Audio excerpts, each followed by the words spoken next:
Welcome to Sweet Life Beat Life. We hope this video helps. You're starting with the basics already in place, your iPhone and Apple Watch paired and updated.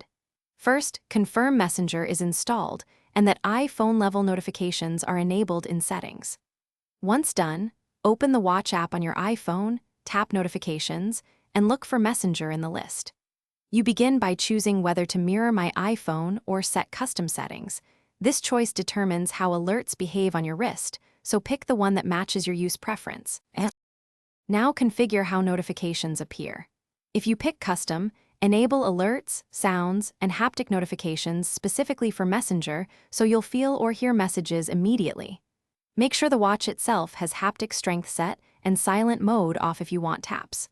Also check iPhone focus settings.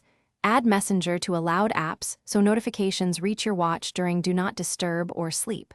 Once these are set, test with a message from a friend to verify delivery and alert style.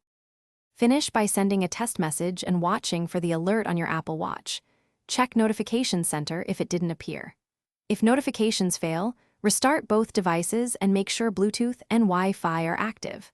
If problems persist, toggle Messenger notifications off and on in iPhone settings and toggle the app's notification entry in the Watch app. This often clears sync issues.